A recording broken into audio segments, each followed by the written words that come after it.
Suleman Mohammad Khan, timing की बात हमने कर ली, पर मुख्य मुद्दा तो यही रहेगा ना कि क्या इस केस में दम है कि नहीं है। और सच बात यह है कि कई एक्टिविस्ट उन्होंने पत्र लिख के, अब क्या क्रोनोलॉजी रही है, 22 जनवरी क्रोनोलॉजी पूरी रही है, 5 जुलाई को एक्टिविस्ट जो हैं कुरबुरा थांत कुमार ने उन्होंने राज्यपाल को चिट्ठी लिखी। उसके बाद 26 जुलाई को राज्यपाल ने नोटिस जारी कर चीफ मिनिस्टर से 7 दिन में जवाब मांगा था। और अब जब उन्हें नहीं लगा कि उनका जवाब सैटिस्फैक्टरी यानी कि संतोषजनक है, उन्होंने कहा है कि जांच करिए, दूध का दूध पानी का पानी हो जाएगा।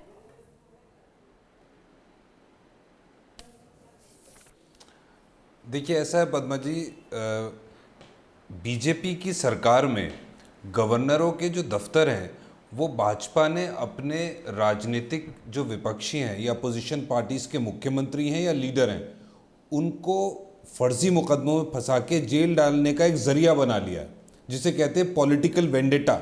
उसको अनलीश करने के लिए अब गवर्नर्स ऑफिस यूज हो रहे हैं। ये कोई एक अकेला केस नहीं है। हमने देखा है कि इस 10 साल के मोदी बीजेपी की सरकार में किस तरह से ED, CBI, income tax, even governors के ऑफिस और तमाम और कॉन्स्टिट्यूशनल पोजीशंस या इंस्टीट्यूशंस जो हैं या पदों पे जो लोग बैठे हैं, उनका इस्तेमाल किया गया कि अपोजिशन को, लोगों को जेल डाला जाए फर्जी मुकदमे लगा के, और उसके बाद उसका राजनीतिक फायदा। अगर गवर्नर अपने को निष्पक्ष दिखाना चाहते हैं, वो क्या करें? कमजोर होता है, उनको कोई शिकायत मिले वो बैठे रहे उसके ऊपर। मेरी बात पूरी हो जाए। पर एक गवर्नर का धर्म क्या है? अगर कोई उनके पास शिकायत लेकर आता है, वो जांच के आदेश तो देंगे ना, या वो कहे नहीं नहीं मैं निष्पक्ष हूं, मैं किसी भी चीज की जांच नहीं करूंगा। नहीं, अब यही बात तो मैं कहना चाह रहा था आपसे कि राफेल की जांच क्यों नहीं हुई, क्यों नहीं करी? जेपीसी राफेल पे भ्रष्टाचार का एक मामला है, बहुत बड़ा है, जिसमें मोदी जी सर यही डिमांड लेकर के आप कोर्ट में गए थे, क्यों नहीं हुई? उसको तो खुद कोर्ट ने नामंजूर किया, इसलिए नहीं हुई राफेल की जांच जी। ये डिमांड लेकर के आप कोर्ट गए थे, तो फिर इलेक्टोरल बॉन्ड्स की जांच हो, ये डिमांड लेकर के आप कोर्ट में गए थे। वही जवाब दे रहा हूं, कोर्ट ने कहा कि जांच नहीं होनी चाहिए। आप कह लिए, पहले आप बोल लिए, फिर मैं आपका जवाब दूंगा। ठीक है, बोलिए। तो ऐसा करते हैं मैडम, सरकार वरकार, राज्य सरकारें, सारी एजेंसी सब बंद कर दिए, सुप्रीम कोर्ट और हाई कोर्टों को सरकार चलाने दिए।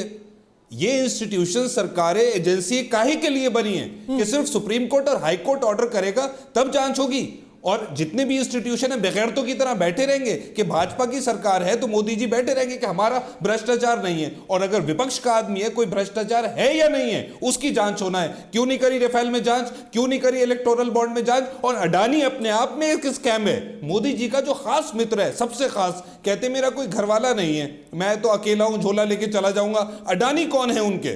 अडानी खुद एक स्कैम है।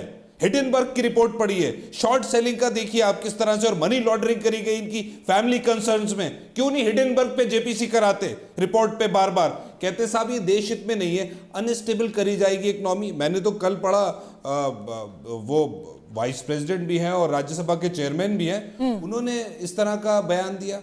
अफसोस होता है। सुलेमान साहब, मैं फिर से आपसे बस एक सवाल पूछ लूं, छोटा सा सवाल। रिपोर्ट है, मान लीजिए आप राज्यपाल है मैडम, सुनिए, छोटा सा एक सवाल पूछना चाहती हूँ, अगर आप राज्यपाल, 25 लोगों, निष्पक्ष राज्यपाल होने के तौर पर अगर कोई एक्टिविस्ट आपके पास आए और कहे कि सर मेरे पास दस्तावेज हैं, 8,000 करोड़ का घोटाला हुआ है, एक निष्पक्ष राज्यपाल को क्या करना चाहिए?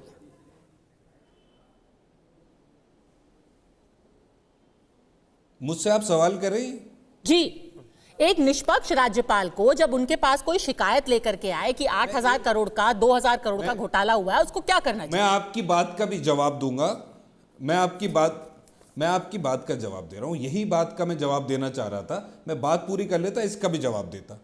2014 से एक रिपोर्ट मेरे पास है एक्सप्रेस इन्वेस्टिगेशन की, कि 2014 से 25 अपोजिशन लीडर्स के ऊपर बीजेपी ने करप्शन के एलिगेशन लगे, सीबीआई, ईडी, इनकम टैक्स गया, वो 25 के 25 बीजेपी में चले गए, 25 लोग जो बीजेपी में चले गए, 23 को क्लीन चिट मिल गई। अभी एक आपके पैनलिस्ट शायद बीजेपी के स्पोक्स पर्सन है, कह रहे थे अमित शाह जी ने कह दिया किसी को क्लीन चिट नहीं मिली है, तो करिए ना इस रिपोर्ट को चैलेंज आप। 25 में से 23 को क्लीन चिट मिल गई, कुछ होता ही नहीं है। अजीत पवार कौन है? किसके साथ हैं अजीत पवार? हेमंता शर्मा कौन है? शुभेंदु अधिकारी कौन है? सर बताइए ना, इनका मैंने जवाब तो दिए। शुरुआत में ही सब अवसरवादिता पहले की पोजीशन में बात थे, तो बीजेपी से भ्रष्टाचारी थे। पूछी। बीजेपी में आती साफ सुथरे हो गए। अवसरवादिता की जहाँ बात तक मैंने गवर्नर के पूछी ऑफिस का कि भाई सवाल है, आप किसी जहाँ भी केस किसी भी को constitutional उसी body का वक्त सवाल है। इस्तेमाल करते हैं अगर- जब आपको चुनावी फायदा हो सकता है, पर क्या केस अपने आप में उसमें तथ्य है कि नहीं, क्या हम उसको नजरअंदाज कर सकते हैं? केस की तो जांच होनी चाहिए ना। कल को क्या पता ये केस कोर्ट में जाएगा, कोर्ट इसको बाहर फेंक देगा, कहेगा ये बेकार केस है, कोई तथ्य नहीं है। मैं तो मैडम आपकी बात को और सेकंड करता हूं। मैं कहता हूं कि किसी की भी कोई कंप्लेंट आती है तो जो कॉन्स्टिट्यूशन ने मैंडेट दिया है आपको कि भाई अगर जांच होना है, निष्पक्ष जांच होना चाहिए, लेकिन राजनीतिक वेंडेटा से पॉलिटिकल वेंडेटा के तौर पे आपने लगा गवर्नमेंट को अनस्टेबल करना है कर्नाटका की, मुख्यमंत्री के खिलाफ जांच कर दो, कहीं झारखंड के मुख्यमंत्री को जेल डाल दो, कभी दिल्ली के मुख्यमंत्री को जेल डाल दो।